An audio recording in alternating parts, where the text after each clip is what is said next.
Hello everybody. So today I want to cover 4 stocks that have come up in the comments section of my channel and that my viewers really have asked about. And so I ran it through my spreadsheet and did a little studying out of all of these stocks. And if you're wondering which one is my favorite stock out of 4, just to answer the question right away at the beginning of the video, that would be Celcius Holdings. Celcius Holdings would be my favorite out of these 4, but I nonetheless want to cover them and tell you a little bit my thoughts about each of these 4 stocks, which many of you have brought up in the comments section of the channel. So let me get started with the first stock that you've brought up is TOST. So first of all, on the main metric that I look at, which is enterprise value over gross profit over revenue growth, answering the question, how much am I paying for that growth?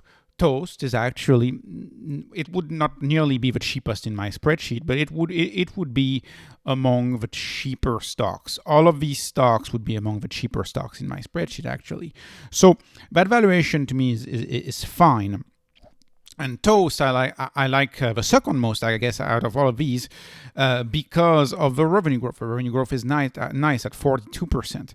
And yes, TOST they are great at execution and they have a lot of good things going for them. And if you live in the USA, you may know that they are just about everywhere in the USA, and that is true. So many restaurants use TOST. You have a few independent solutions, but I see TOST just about everywhere, especially like bigger restaurants. I've actually asked servers about TOST, and they seem to love it.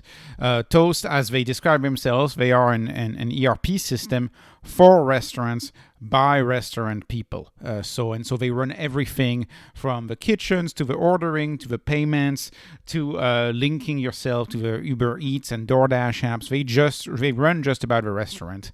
And so I love the growth very much, but one thing that I don't like about it, obviously, is this gross margin at 21%. I do not like this gross margin, and one of my concerns is, can we get the gross margin up? How are we going to be able to get the gross margin up? One of the main reasons why the gross margin is so low for TOST is that they have to provide the equipment. They have to provide much equipment that's needed to operate those restaurants. And so when one question becomes is, how long does the equipment last before it needs to be replaced, right?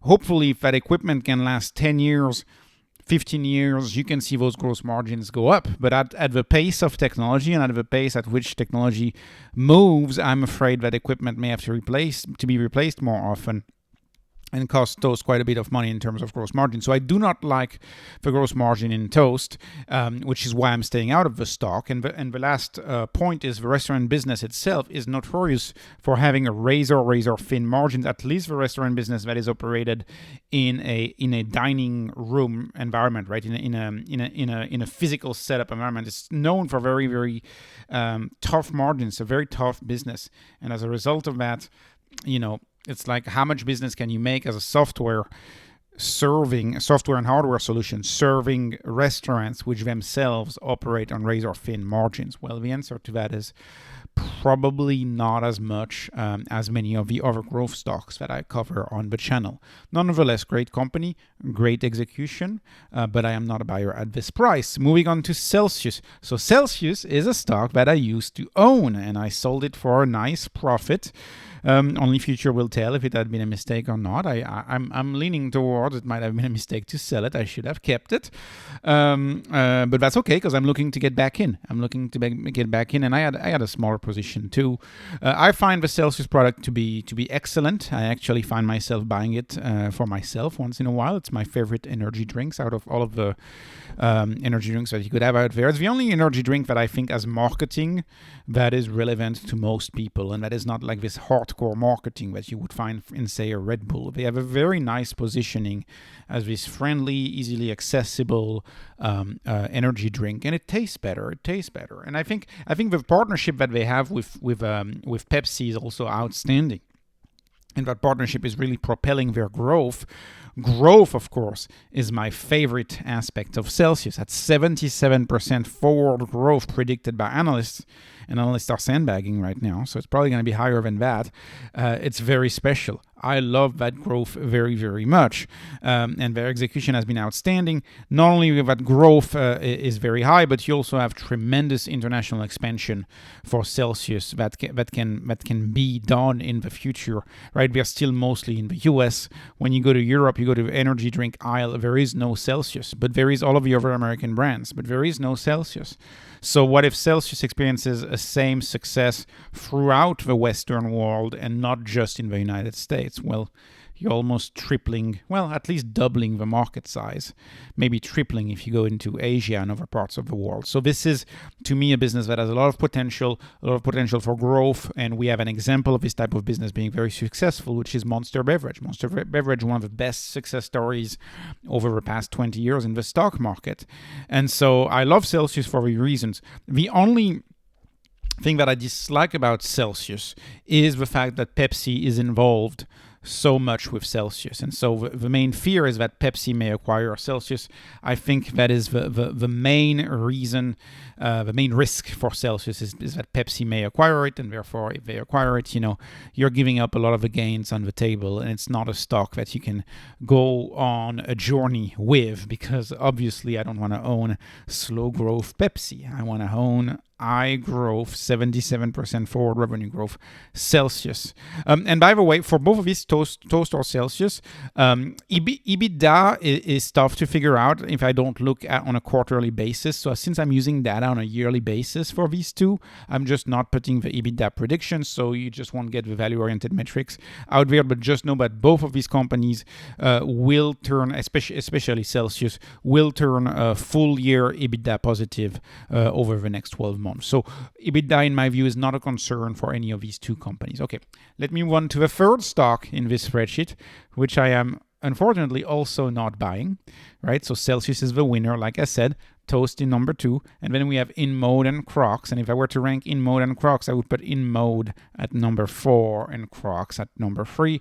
Unoriginal, it really follows the revenue growth and predicted revenue growth. But in mode, I understand why people like this business. It's innovative. It's a less invasive cosmetic surgery. There's a lot of demand. There's a lot of celebrities that use the product. They have great net margins. In many ways, I think with a 43% EBITDA margin, I think in many ways Inmode is appealing to the value investor. But to me, I just dislike the growth. At 21% growth, my minimum threshold is 30%. Imagine you're missing 9%. Imagine you compound that over 5 years. That's a tremendous delta in the final performance that you're going to get if you compound that 9% deficit compared to my bare minimum that I look for growth. Compare this to a Celcius, who goes 77%. Inmode only grows 21%. So it's not growing nearly as fast. These are complex physical products in the physical world, where you have to convince physicians, you have to convince practitioners to use the product. And I also think about cosmetic in general and Inmode, keeping in mind that I don't know anything about cosmetic surgery, not much at least. But to me, it appeals to this rebirth of the Instagram phenomenon, where you have this birth of mostly women who want to do all sorts of cosmetic surgeries to look like Instagram celebrities. And I do not have Instagram, but it's true that these Instagram celebrities actually do kind of crazy surgeries like that. And that's the main appeal. The main appeal is that it's less invasive than cosmetic surgery, and also sleeper than cosmetic surgery, and you recover faster. But that's one of my big concerns, is how big is this going to get? First of all, is cosmetic procedures, expensive cosmetic procedures like Inmode, are they going to get financed or credit carded, as I say jokingly here? Well, if they are, that's not really a recession-proof product. Keep in mind, we often talk about interest rates and how interest rates can hurt businesses. Well, one may say, interest rates are going to hurt a Tesla or an Enphase solar panels, except whether you buy an electric car or whether you put solar panels on your roof, that's money that's going to be saved. You're going to save a lot of money, right? You have a return on buying these products, which makes it very compelling to buy the product. How do you calculate the return on something like cosmetic surgery? I mean, it's just a spend. It's spending money. You're spending money for cosmetic surgery. And I just think it's something that a lot of women are likely to just not do and quit during a recession. And the reason why I say this is that there is a well documented economic phenomenon during economic crisis, which is called the lipstick effect. So the lipstick effect really shows that when it comes to luxury procedures or luxury goods targeted at women, oftentimes they will prefer to buy like something like expensive cosmetics in place of much more expensive items like expensive luxury goods or expensive handbags. So in a way, the inexpensive luxury good acts as a substitute for the expensive luxury good. And so you may not be able to afford a $5,000 surgery this month because life's tough, but you're going to afford a $30 lipstick this month, and it's still a luxury, and it creates a substitute between these two. It's called the lipstick effect, very well documented. And I think a business like Inmode could be a victim of that, which is why growth is 21%. Growth is small. There's also other threats. I view filters and AI in general as major threats. You know, if you take a picture with your phone and your phone just modifies the pictures and makes you look the way you want without having to do cosmetic surgery, then why would you want to do cosmetic surgery when much of these surgeries are done for Instagram and they are done for looking great on social media? Because the truth is, in real life, you know, few people see you in real life, you know, besides your spouse and your kids and all that stuff. But otherwise, few people see you in real life. So that's why a lot of people try to put on appearance on social media. And I think this is a real threat to the cosmetic surgery business, right? What if you can just look great to the world, to, you know, thousands of people on social media without having to go through like a $4,000, $5,000 procedure? You know, without having even the pain and all these issues. So I think that's a real threat. Also, weight loss pills. There's a not pills, but you know, those Ozempic, all of these drugs for weight loss that are catching on the world by storm. You know, a lot of the business of Inmode is about a substitute to liposuction, about you know, body reducing body sizes, etc. Well, what if all of a sudden you have a weight loss injection that comes around, and for $200 you can achieve major weight loss? That's a threat. I believe that is a threat. Again, keep in mind, I know very little about cosmetic procedures, and that's also one of the reasons why I tend to shy away from stocks like this, because I don't know too much, right? It's like another stock I could have put in the comment section was ELF, E-L-F, a makeup brand. What do I know about makeup? I don't know anything about makeup, so I can't really make an opinion. But for these reasons, I would be staying out. And then the last one, which, you know, it's not my best, but it's definitely, as far as it piqued my interest. This one piqued my interest, and it's Crocs. Many of you have talked about Crocs in the comment section. I cannot understand how analysts are predicting 23% growth in Crocs. That's a lot of growth for this old brand. If you remember this brand, in the late 2000s, you know, it caught the world by storm. People were all crazy about Crocs, and then, you know, they just stopped buying Crocs, and I guess this brand is making a comeback at 23%. That's pretty good, and the gross margin is high at 53% too for, you know, for a physical product. That's a great margin for a tangible physical product in fashion no less, where there is a lot of competition in fashion. So I love the margins.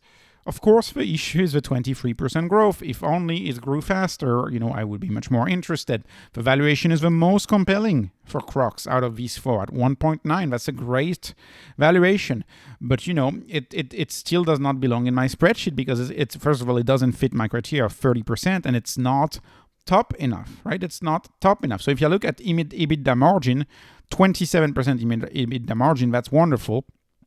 Right, and we have great gross margins and great revenue growth. But if you go to my spreadsheet, you'll see stocks that have better metrics on all of these, right? Like StoneCo is the one that comes to mind. StoneCo has better metrics than all of these, right? Or if you were to compare a lot of these stocks to, say, a Tesla, where we have 50% growth, you know, it's very tough to justify buying a stock that's going to be growing at 20%. When there's great stocks out there that grow at 50% out there, you know. So, and it's just my style of investing. I like to be top heavy in the stocks that I own, and I like to find the best stocks and concentrate the portfolio in the absolute best, and that's why they don't make it to the spreadsheet. But in no means they're not bad stocks. In no means. If you look at the yield, actually, I think both Inmode and Crocs may be interesting to value investors. Right, next year EBITDA yield 15% and 17%. That's decent. That's more than you can get in interest rates on buying treasuries, that kind of stuff. Last problem, same problem as Inmode. I don't know the space well enough. I don't know the space. I know slippers are very popular. I know comfortable shoes are a thing, and people love comfortable shoes.